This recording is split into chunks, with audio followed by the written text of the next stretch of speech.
I'm Mike Brown, author, nerd, and host of the Dark Poutine podcast.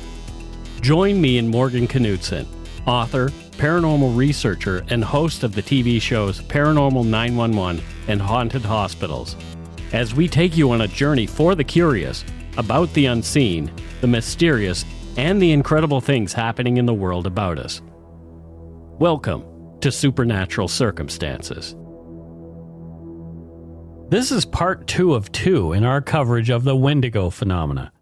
Before you hear the rest of our chat with author and researcher Chad Lewis, Morgan will lay out more about the Wendigo, that mythological, often evil, and cannibalistic spirit which originates from the folklore of the indigenous peoples of North America. Here's Morgan Knudsen.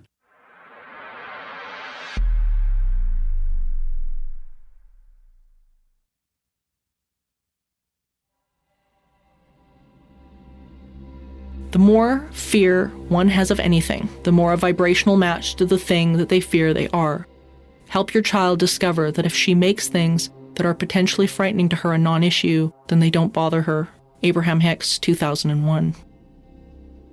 As investigators, my partner and I had no awareness of the goings-on in Egg Lake or St. Albert. It may as well have been another world in another time and place. In 2004, Stephanie and I held a lecture in Edmonton, Alberta. We were lecturing on an English folklore story known as the Black Shuck, a gigantic black dog with fiery paws said to terrorize the English countryside. It was just by chance. Someone was in our audience that night who we would be tied to for the rest of our lives. His name was Matt Spearin, and as he heard our lecture, the description of the black, aggressive dog stuck out to him in a way that touched no one else. After the lecture, he told us about his encounter as a child with a giant black beast and an illness that nearly resulted in his death. An illness with facial swelling, a fire-like rash on his hands and feet, and a monster coming through his window at night. Matt described the encounters in detail. "Don't touch that. It might be Cujo." My hand pauses for a moment over the half-buried G.I. Joe, lost to a late fall sandbox mission, and then under the previous winter's ice. "What's Cujo?" I asked. The name sends a chill down my spine. "Cujo is this big, scary dog that goes bad and it kills all these kids," said my neighbor Alex, with the authority and demure of a 7-year-old over his now mystified 4-year-old audience. My blood runs cold over his very words and over the name. It actually has a name, and this guy knows it. I'm speechless, transfixed. I only told my parents and my nana about that dumb dog. How do you know about it? How do you know what it's called? If you're not careful, he's going to come for you tonight and take you right out of your bed," he said gleefully. He comes every night, I tell him, as the smile melts from his chin into a look of puzzlement. Right through my window," I continue. "He shakes my bed off the floor, growling and snarling. He comes from that lonely J-train yard on Sesame, as tall as my house and as thin, with really long, spindly arms, weird black spider fingers. His head looks like a wicked terrier. You know, like the dogs with the beards, but with wild, terrifying eyes and sharp, pointy ears. He's way scarier. He's way bigger. He's a giant. It's a monster." "No, Cujo's just a dumb movie I saw," he tells me, attempting to enliven the sudden abnormal hue his friend's face had just taken on. "You don't see him. He comes when you get really hot and when you can't move in your bed. I can't even yell for my mom. It's that scary. Wait till you hear it growl," I inform him. "It sounds like there's 1,000 of him that growl. I bet he comes for you tonight. Right through your window. You're gonna see." My tone is serene, convicted, the voice of a true believer. "That's my window right there," pointing up to the brown frame, 8 feet from the ground, embedded in white stucco. "Cujo passes this yard every night. And now he knows who you are. He knows where you play, and he knows you live right across the street." "You're just saying that. You're just making this up," he said, with a pallid, almost teary look of a kid who had just had someone piss all over his grave. "So Cujo is what it's called," I reflect, thinking a name like that made more sense than what I'd had for breakfast that morning. It was hitting a nail on the head like a bullseye and driving it right through the board. J-Train could jump right into that name and fit like some unholy marriage. Cujo. You want to stay over? I ask. In a small house in Braeside, St. Albert, a haunting was happening. Bought in the late 1970s, a man moved his wife and 2 children into a home with a basement that he purchased for a very low price. The family selling the property had suffered the horrible loss of their child in a vicious accident and, desperate to move on from the memories, sold the house at a low rate. It wasn't long before the new owners began experiencing some strange happenings. They would hear their back door open and slam shut, and the sound of distinct feet running down the steps on multiple occasions. The toilet would flush on its own. The dog would growl at the basement stairs. On many afternoons, their daughter came home to the sound of someone crying in the house. Fearful to enter, she waited on the porch until someone arrived, only to find no one had been inside. The first apparition was sighted during a dinner party. A woman with long black hair was seen crying in the dining room. When the witness asked the family about the sad figure, the family told them that no one matching that description had been at the party or was invited. While sitting in the basement proofreading homework for her son, the mother assumed he had returned home from the grocery store, slamming the back door and running down the stairs into the room behind her. But she felt a presence and began to go over the mistakes with him. However, when no one responded, she suddenly realized, to her horror, she was alone. While they were on vacation, the family's grandfather decided to stay to keep an eye on the house. After one night, he refused to return to sleep or to talk about it, stating only that something was wrong with the basement there. The once skeptical old man would only enter the house during the day, returning home at night until the family came back.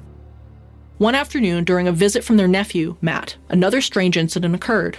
Seated in the dining room, the well-built glass table split in front of them and shattered to the floor with no explanation. Having had more than enough, the family decided to follow a Scottish tradition that involved moving across a river to escape nasty spirits. They left the house behind. During the move, Matt was admitted to ICU at the Edmonton General after a visit to his aunts. A fever had started on the car ride home, throwing him into deadly convulsions. As he resided in a croupiette for over 10 days, the doctors could find no explanation for the strange illness. Within a month of coming home, the situation grew worse. Severe swelling of his tongue and hands and eyes would frequently occur, resulting in many trips to the emergency ward. Like the source of the fever, the edema proved just as evasive, resulting in an array of inconclusive allergy tests. And all this time, an unwelcome presence had begun to make itself known. A creature was coming into his room at night, through the window.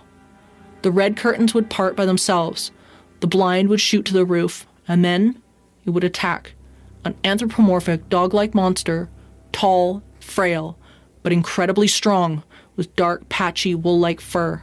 Its upper torso and long, spider-like arms would burst through the window frame over his bed, growling, scratching, violently shaking him. The demonic, Scottish-like terrier head always an inch from his face so that Matt could feel the breath on his cheek.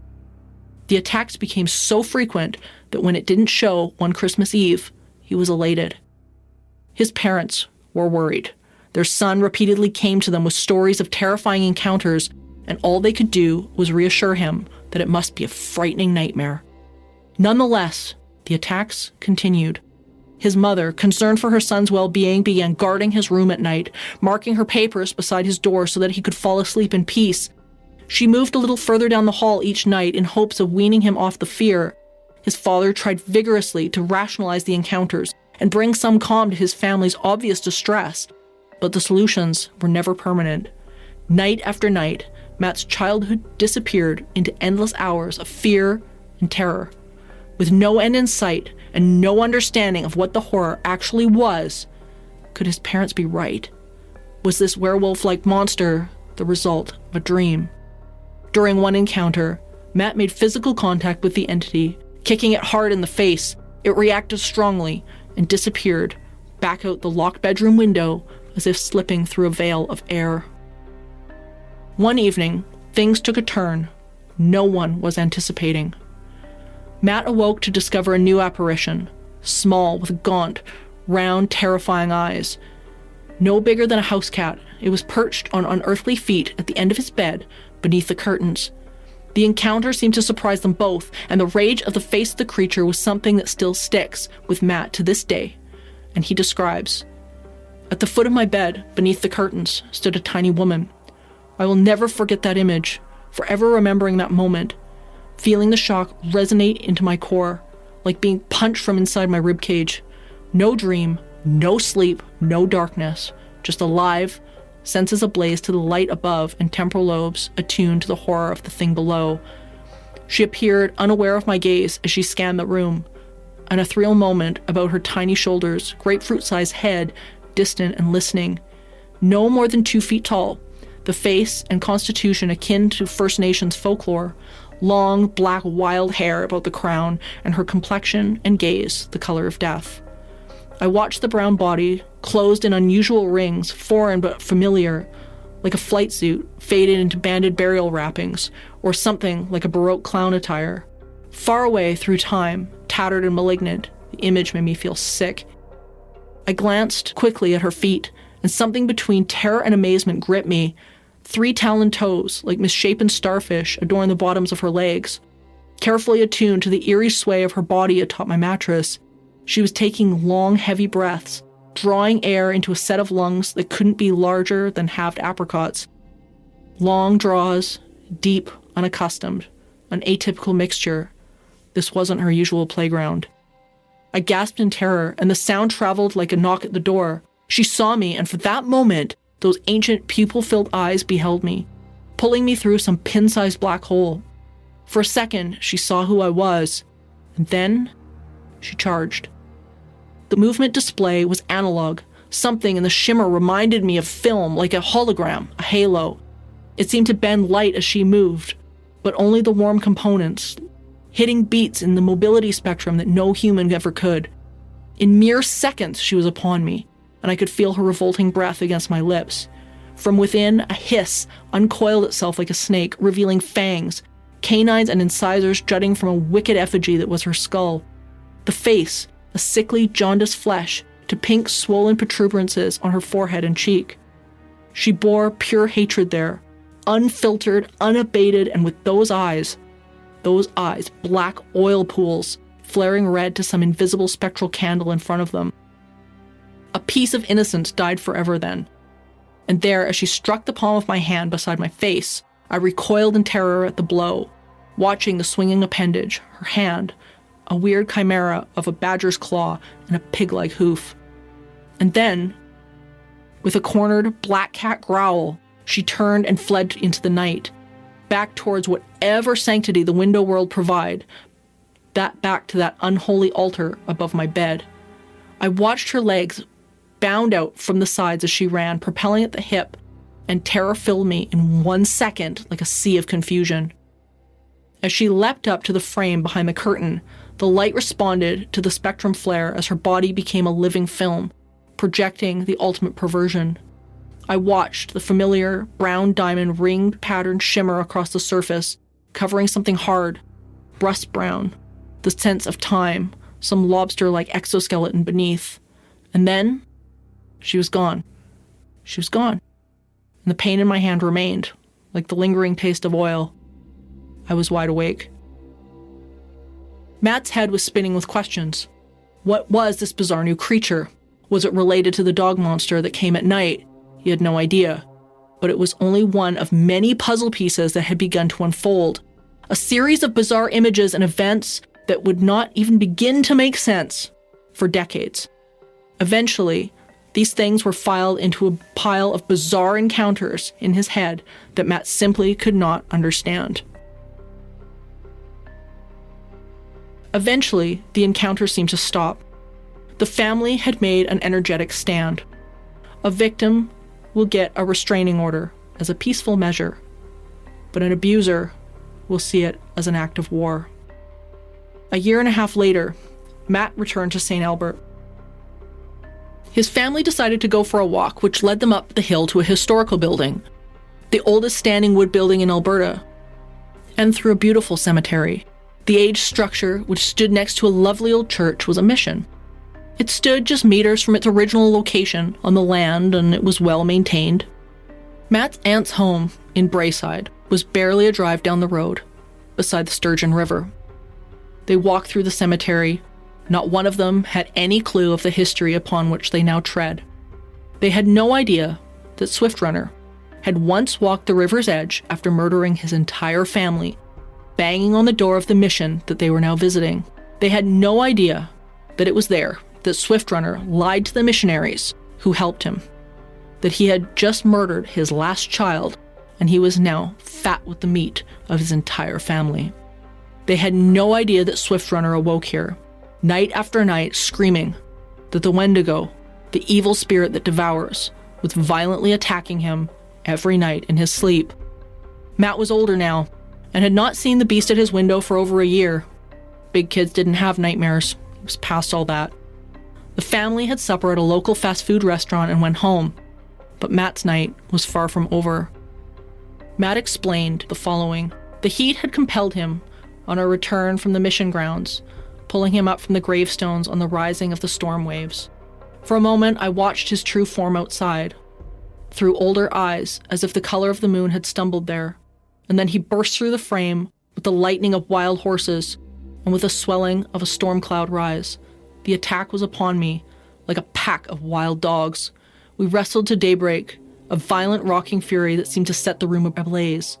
My closed fist driving repeatedly into living myth and into the coarse fur and emaciated rib-like structures pressed against my face.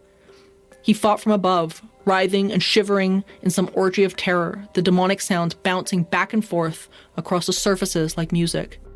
And in the victory, he made killers or killed, and my victory was resistance, embracing my outer demon, refusing to let him go, hurling him back on my terms towards the window.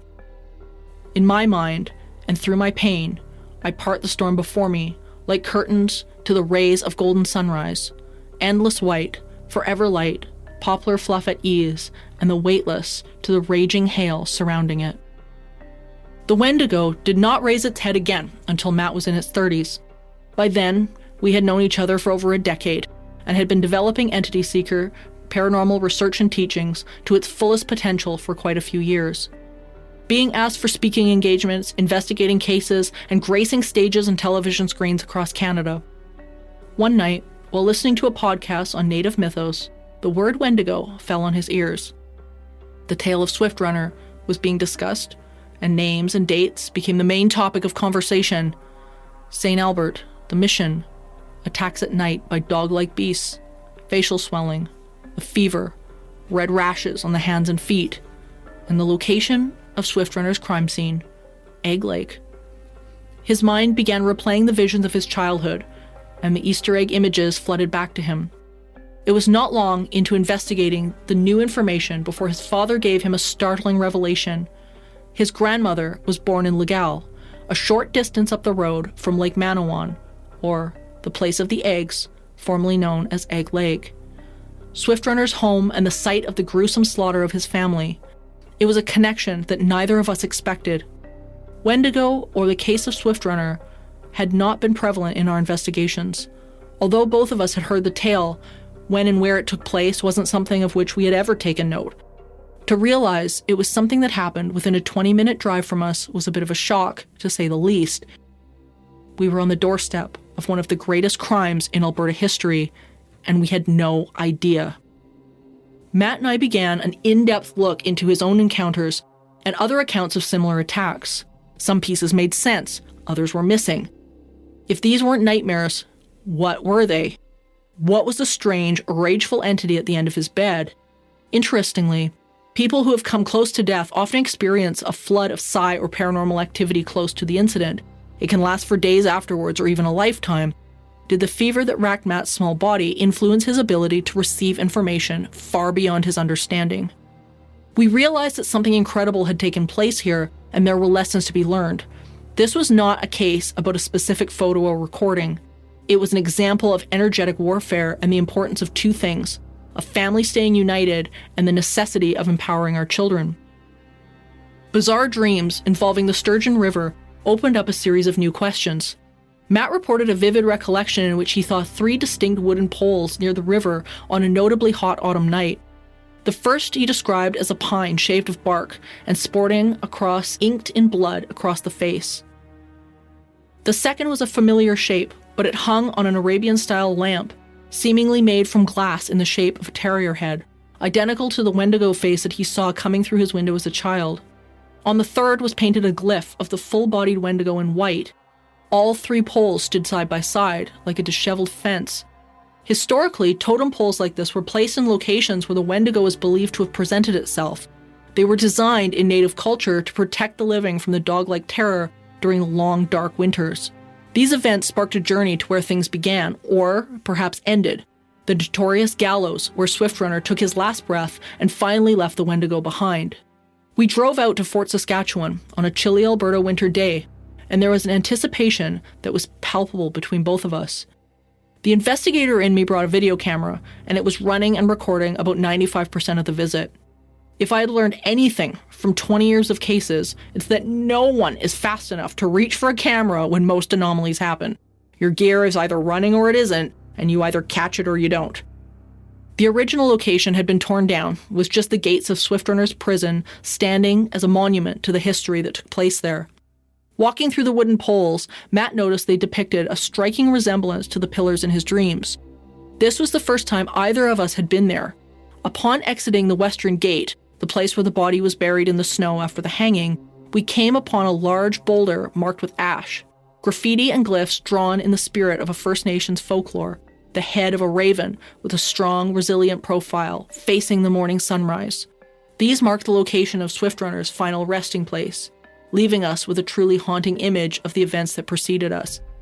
It wasn't until we got back to Edmonton and played the video that we realized that we had brought home more than we initially thought. Upon approaching the edge of the grounds, a striking sound came from the footage that had not been present when we were on the property. A man screaming was heard loud and clear on playback.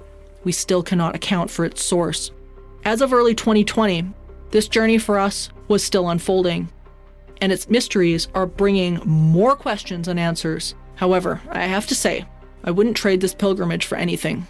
We've learned to allow rather than to pursue, acknowledge the historical significance of all our roots as Albertans, and remind ourselves of just how important that connection truly is.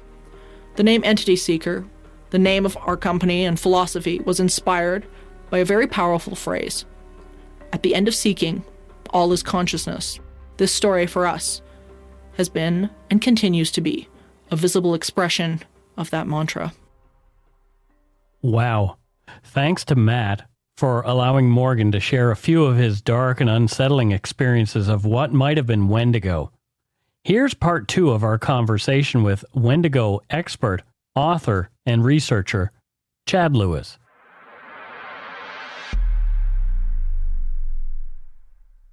You recently did a Dark Poutine episode on Vince Lee.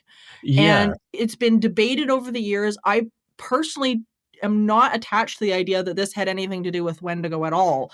But maybe chat about that for a little bit so the audience knows, and then we can talk about the Vince Lee case. Yeah, sure. So on the evening of July 30th, 2008, Tim McLean was a 22-year-old Canadian carnival barker, and he was returning home to Winnipeg riding a Greyhound bus, and he was viciously stabbed, beheaded, and cannibalized by another passenger about 18 kilometers west of Portage la Prairie, Manitoba.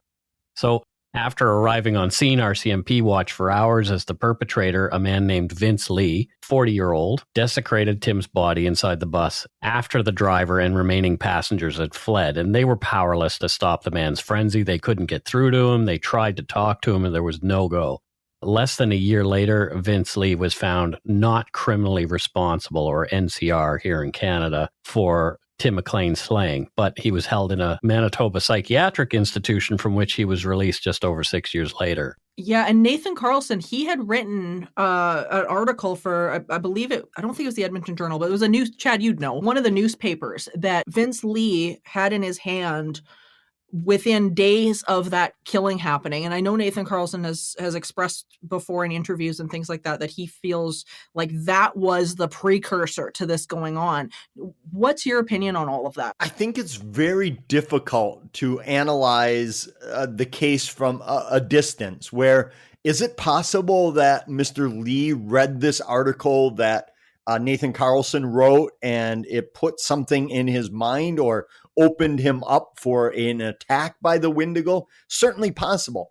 Is it possible that he was suffering from a mental illness? It was a coincidence, because in some versions of the legend, I've heard that he thought God or someone was speaking to him, that this person was a demon rather than, the Wendigo overtaking him and seeing it more as a bite to eat, if you will. So I don't know. I think it's very difficult to address it from afar, but I think the similarities of it are interesting. The fact that it happened in the cold in Canada is another aspect too. Damn Canada. But yeah, it was such a horrifying case when it happened. And I mean, I so felt for the passengers and the people that were trying to contain this guy and whatnot, and just the frenzy. I think what struck me about this case though specifically was the fact that none of the other ear markers were there. We hear all the time about the rash on the hands and feet or the swelling or whatnot, but I guess we really don't know enough about what happened before that to know if that was even a thing. And I think also the problem is we're analyzing it from literature that we have from the 17, 18, 1900s, where early 1900s, and that fact that, as I mentioned earlier, I really think that folklore is always moving. It's always changing. So what we know or what we think we might know, and in my opinion, I don't know much about the Wendigo. I really feel like after 20 years of researching it and doing a book on it, I'm still just picking the tip of the iceberg of what's out there, and that it's the most puzzling, baffling, bizarre legend I've ever encountered. So it's possible that the 2000 version of a Wendigo is much different than 1700 version of Wendigo.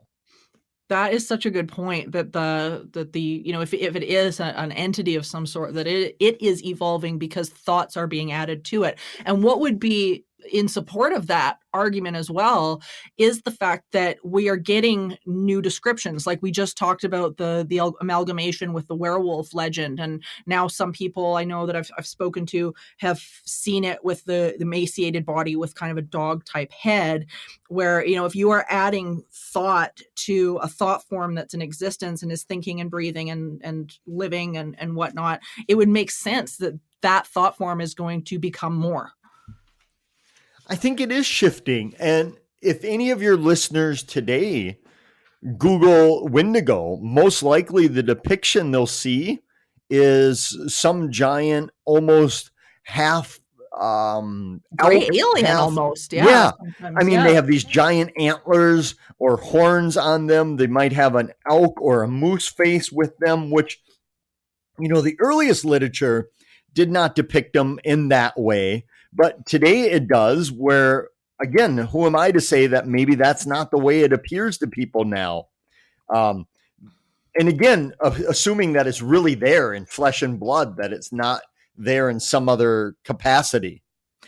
Well, and something to add to that too, and this might be a piece from the parapsychology world, is that sometimes you will have multiple people witness an apparition. Like, say, for example, Uncle Freddy passed away, and then Uncle Freddy is seen again in a room with, say, 3 different loved ones. And what's interesting is that each loved one often will report saying, yes, absolutely, we saw Uncle Freddy for sure. But each loved one will have a different interpretation of that energy because they're receiving that energy and it's translating differently. Almost like the red dress, gold dress that flew around the internet for a while, and everybody was fighting because some people were perceiving it as gold, some people were perceiving it as blue, and all hell broke loose. And I kind of wonder if something like that might be going on here, where people are going, yes, I saw it, and this is how my body, my senses interpreted this energy. It had antlers, or it had a wolf's head, or it looked like a gray. You and I think, share the same passion and love for this area of the research. And totally I couldn't agree with you more that here in Wisconsin, we have a lake that is thought to have a lake monster in it. It borders Wisconsin, Minnesota. There's a $50,000 reward for it. It's called Pepe, the lake monster. And over the last couple hundred years, there have been two main types of sightings of this thing. One would be of a long, giant eel-like creature, 40 feet long, 12-inch circumference, pretty big. But others see it more as this Loch Ness monster type looking creature with the long neck and the humps. And in my belief, it would be very difficult to believe that there's two unknown monsters in this lake. That I've come to the conclusion that people are either seeing it from different angles, or more likely that they're seeing it with different human perception, that they're viewing it different, or that it's projecting itself different. So I think that could cross over to the Wendigo, that perhaps it's projecting itself, or we're seeing it differently than people did 300 years ago, just like we see the entire world differently than they did. Yeah, absolutely. And it's funny because in my lectures and my classes, I usually bring up my Python Galen, because for me, he is such a great example of exactly what we're talking about. People have this idea that their fixed vision of the world is right. It's the right one. And if anybody else sees something different, then they're lying, or they're crazy, or something like that. And I always bring Galen up because as a ball python, he sees in so many different spectrums, everything from the UV right to the infrared spectrum. And of course, not only can he taste smell and things like that, but he can see thermal imagery. And what's really neat is that he can actually basically turn his eyes off and then receive thermal imagery through the pits in his lip. And so you could blindfold him and have him do a task, and he could still see it. And I always use him as a great example, because his version of what he is seeing perceptually in his environment isn't wrong. It's just really different. And I think with paranormal experiences like this, I think we have to start looking at the fact that everybody is going to be perceiving slightly differently. I believe that 100%. I think it's been proven over and over and over. When we look in the UFO field, we may have a carload of people, 4 people who see a UFO, and they can't even agree on what color the light was that was coming from it. Yeah.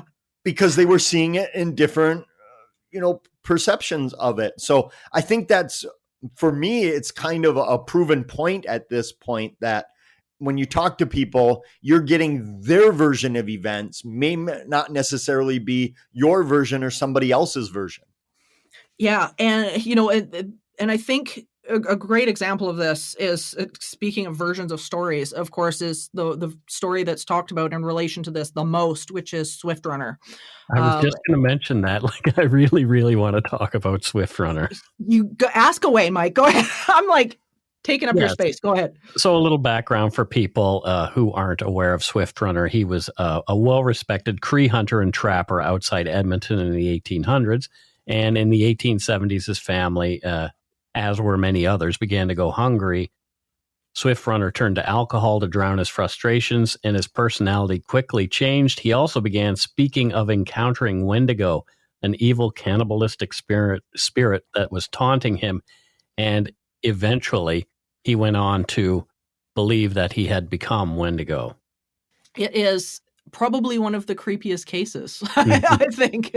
I agree with you. And the idea of the Swift Runner case is the one that still sends chills down my spine here in Wisconsin on cold winter nights when the breeze kicks in, because when I went looking for the legend of Swift Runner just north of your area there in Alberta, I don't know if I was emotionally prepared for the wallop it was going to hit me with. that just going, for a decade and a half prior to that, I tried to find everything I could out about Swift Runner, tried to get all the details of his gruesome and gory existence, his death, what happened to the body, all of that. But it didn't sink in until we were in the area where he was at, where these crimes were committed, these dastardly deeds, that's when it finally settled in. And Kevin and I were standing there in the general region of where his winter quarters would have been, because we were unable to pinpoint exactly, because much of the north of Alberta is wild still today. Without being too specific, can we talk about what it is that he actually ended up doing? Yes. How specific would you like me to be? Is this a family show or? Well, I don't know. We can edit things. Let me just give you kind of the cliff notes of it. Sure. So Swift Runner, in the winter of 1878 into 79, he was about 40 winters old at the time. And many believed that he had gone down the wrong path with alcohol. But Morgan, as you and I were just talking about, was it because he was drinking alcohol, or did the alcohol make him susceptible to the Wendigo? Yeah. Mm-hmm. Did it decrease his shield, if for lack of a better term? So Anyway, they split up. His Swift Runner, he's with his mother and his brother and his wife, and they have 6 children, 3 boys, 3 girls, one as young as an infant. And they break into their family pods for the winter, and things are going great. He shoots a couple bear and a moose, and food's everywhere for him. But it's a long winter, as you know, and feeding that many mouths, food doesn't last that long. So then things start to turn, where the family starts to become hungry. Eventually, his mother and his brother, he said, even broke off and tried to go somewhere else to find game, while Swift Runner and his family were becoming weaker and weaker. And then Swift Runner and his family broke off. He took his oldest son that would not leave without him, and his wife went to look for the mother and brother with the children. Okay, so as the winter progresses, Swift Runner makes it into a local trading post. He asks for provisions. They give him some. He makes it back. It doesn't last very long. And that's when he said he went crazy, that basically he believed the Wendigo had possessed him. And he started killing and eating all of his family members, eventually outside of his mother and brother, all of his children. And I don't want to get into too much detail again, because again, even if it's not a family show, most people won't want to hear it. I don't want to hear it. But eventually he's down to just his son, who I believe was 7 or 8 at that time. It wasn't the oldest son. His other son had died of starvation during this turmoil. But he's with his son, and his son has already witnessed him killing the mother and the 3 daughters. And the son has also participated in eating those bodies. And what hit me so hard, what really just changed me that day in Alberta, was sitting there trying to put myself in the position of that young boy. That here, his only protector in the world, his father, is the one he has to fear. And that deep down, that young boy had to have known that he was next. He watched his father kill the rest of his family. Why would he think his father would spare him? But yet, there was nothing he could do. It was winter. He was in a starvation mode. He couldn't just leave. It would have been certain death. So that's what struck me the most, is that what was going through that child's mind when knowing that death was looming for him. Yeah, and I live about 15 minutes from the mission that Swift Runner actually showed up at when he was claiming that his family had succumbed to the cold and whatnot. I don't live very far from there. I'm on the west end of Edmonton, and having been up there a number of times, yeah, it is striking, because the original mission, I should tell the audience, the original mission is still there in St. Albert. It's still standing. It's the oldest standing wood structure in Alberta, and it is quite something to stand on those doorsteps. And you're absolutely correct that Swift Runner comes back in the spring when foods out there. And even when he ate his last child, food was available. He was shooting ducks and geese and eating them. So there was no reason. There was a reason to kill his son because that was the only witness to his crimes, but yet no reason to eat him, which he did. And even killing him served no effect because then he wanders into town telling this woeful story of his children and family all starving to death in the wilds. And here he is strapping over 200 pounds. And of course, they didn't believe him. When they finally encouraged him to take them back to the scene, that's when it was something out of a horror movie where they saw the bones and his pots that were used to cook the skin and the like. And eventually he was brought to the fort there, and they built a gallows for him.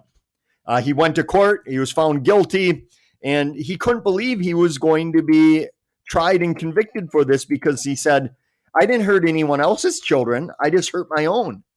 Why are you punishing me for that? And of course, then he was brought to the gallows and they took his life at the end of a rope. Yeah, and he was Alberta's first legal hanging as well.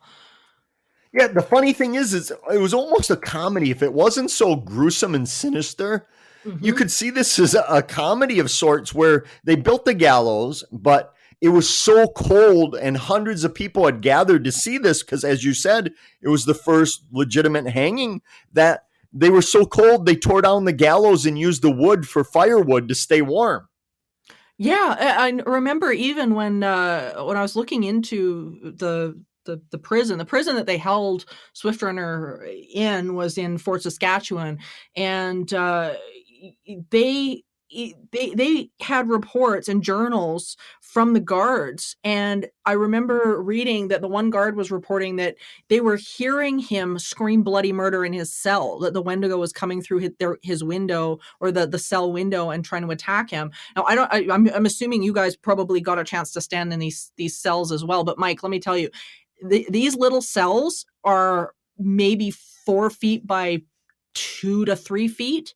And that's it is the most, like, you want to talk about isolation, these are the tiniest little blocks of room. You wouldn't even call it a room, it's a broom closet, where this guy, 6'4", 200-pound guy, was being housed. It's really powerful.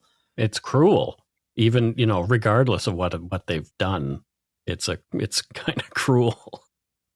Yeah, well, in the Fort Saskatchewan, it's a museum now. They've rebuilt the museum the prison as a museum. The old site is sort of marked off with barriers, but yeah, like, you really get a pretty good vibe as to what was going on there. And yeah, it was just, for me, it's one of the most interesting true crime cases in Canada. What fascinated me was the end of it all, that after all of this horrific acts that Swift Runner did, the idea that when his body was cut down from the gallows, nobody really is certain as to what happened from that point on. Many of the staff members that we interviewed at Fort Saskatchewan, they believed that his body was simply just dumped on the outskirts of the fort. And the newspaper said that he was buried on the outside of the fort, but just kind of laid there and buried with the snow kind of thing. It wasn't like they dug a big hole in the middle of winter and put him in it, but they kind of just threw him over there and said, here, because a lot of the indigenous people showed up to see it. They thought he was going to be shot or tomahawked. They had never known what a hanging was. So they showed up, and then the body was just kind of dropped there, and nobody really knows whether they took it or they left it there, because at the same time as being intrigued by it and wanting to grab him and cremate him, at the same time, it was a Wendigo. They wouldn't want to get close. So a lot of the staff members told us they believed that he was simply dumped on the edge of the fort and left there to rot, where, perhaps maybe he was cremated, which is one of the definitive ways to kill a Wendigo, is to make sure there's absolutely nothing left of it. Well, Mike, you've done so much work on the true crime side. Yeah. Out of all the options that they had of getting rid of him, what do you think was the most likely? Do you think they just dumped him? Do you think they would have buried him? What do you think? I thought that there was a burial for him. I can't recall where I read that or heard that, but I recall that he was at some point buried. And I think some of that comes from the idea that the missing records of their graveyard that was moved when construction came through the area. But we have to also consider that Swift Runner was there before it was a prison, before they even had people there dying.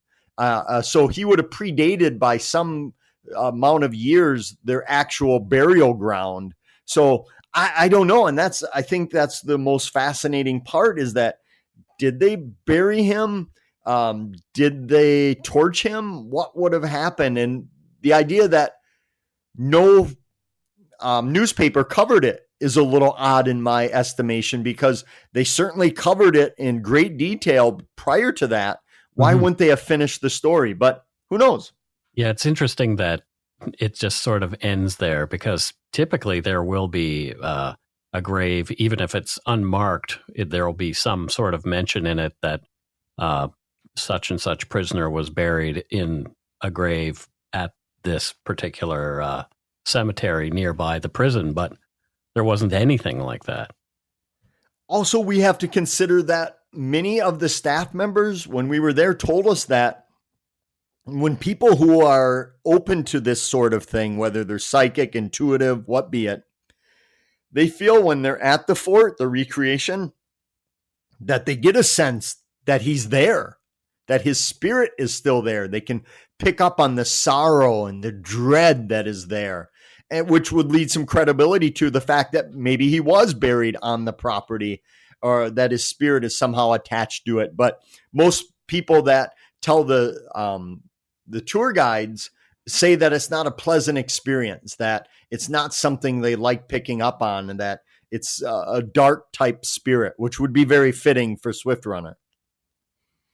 Yeah, well, I'll tell you a quick story about when one of the times that I was up there walking around. We were over by they've got a display where they have the old Red River carts, which is what they used to transport Swift Runner from St. Albert to Fort Saskatchewan. And what was really interesting was that I had my phone going, because I was shooting what Matt was picking up, because Matt, who we mentioned in the podcast story, the guy is extremely intuitive, and I was filming what he was saying so that we could document everything. And what was interesting was that when I played the audio back, there is a male voice on the recording, and it's super clear. There was nobody else around us. It was Alberta winter. It was dead quiet. There were no visitors there that day. I mean, we were standing out in basically what's in the middle of a field. And I thought that was really intriguing. And I wondered whether we were picking up on some residual energy of the emotional impact that event had, because it was so, I think it was so violent for even the guards to listen to. I know the journal entry that we found that was written by one of the officers. They were traumatized. Like, nobody wanted to watch him at night or stand guard, because he was screaming bloody murder, that this thing was trying to get him. So I thought that was really interesting. I did not expect to pick anything up there, and lo and behold, it was clear as a bell. I think most people would agree with you that we think of these things, whether they're suicides, serial killers, untimely deaths, accidents, mob hits, and the like, that they create such energy that they forever curse the area itself. And that if that is true, I don't think it's a leap of the imagination to think that if somebody comes by, let's say on the same frequency, if you will, that they can pick up on that.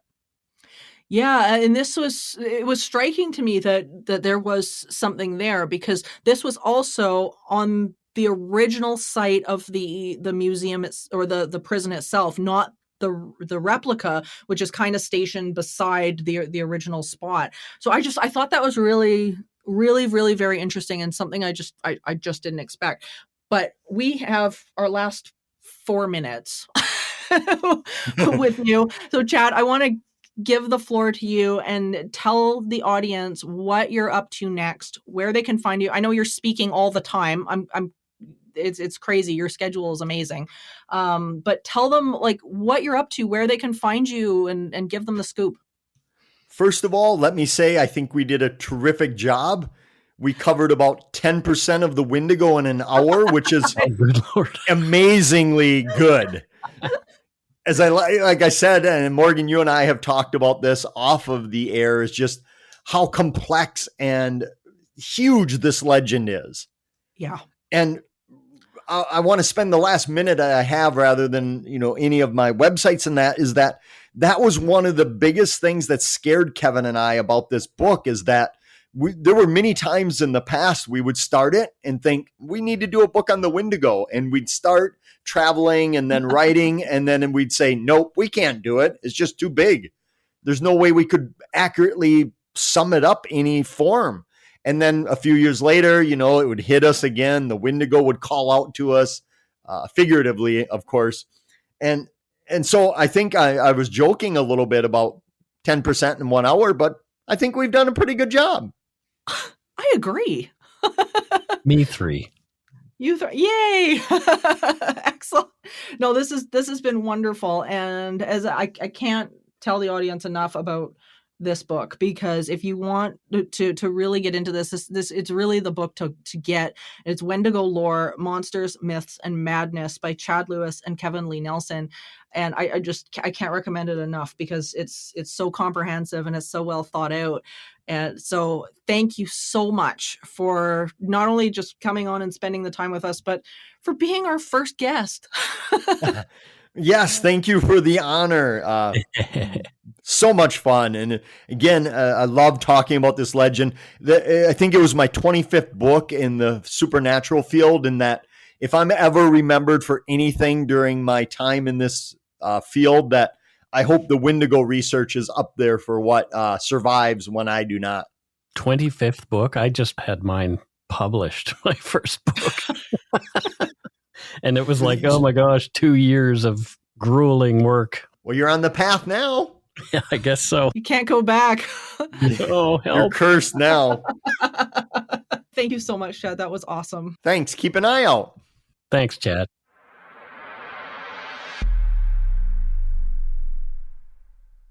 Thanks again to Chad Lewis for taking time to talk with us about Wendigo and tolerate my newbie questions. You can find more about Chad at chadlewisresearch.com. Here's Morgan for this episode's segment of Spiritual Healthcare.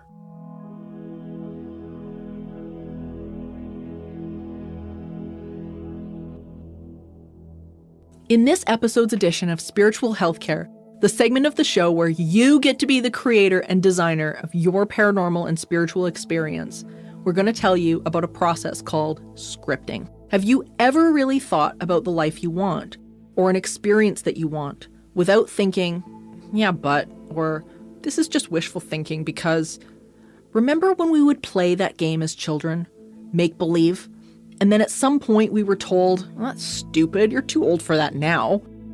What we're beginning to understand in the field of parapsychology and quantum physics is that we get a reflection of two things: what we focus on and how we feel about what we focus on.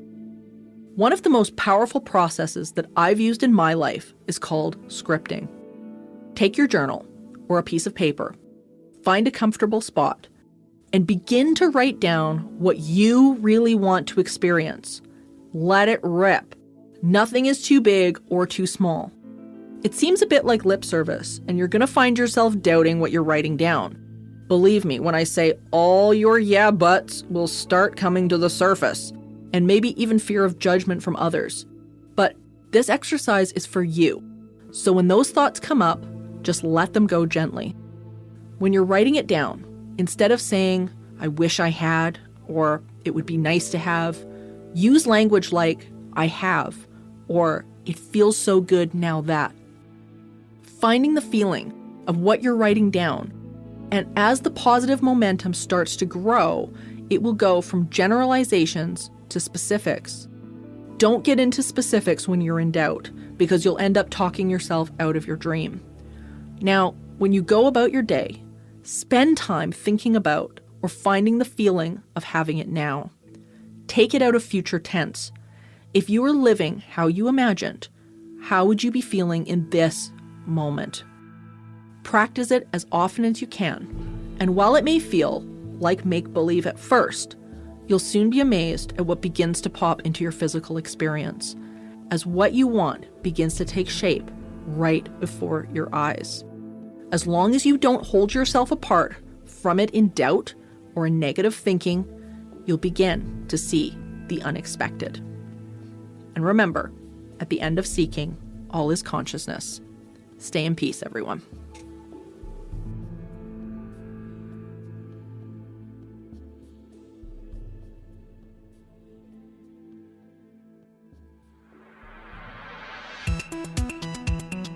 Thank you for listening to this episode of Supernatural Circumstances, a co-production of Entity Seeker Paranormal Research and Teachings and Good Egg Studios. This podcast is part of the Curious Cast podcast network. Theme music by Corey Johnson of Catalyst Records in Edmonton, Alberta. You can find out more about Morgan Knudsen at entityseeker.ca and more about me and listen to my other show at darkpoutine.com. Feel free to email the show at supernaturalcircumstances@gmail.com. Good night for now.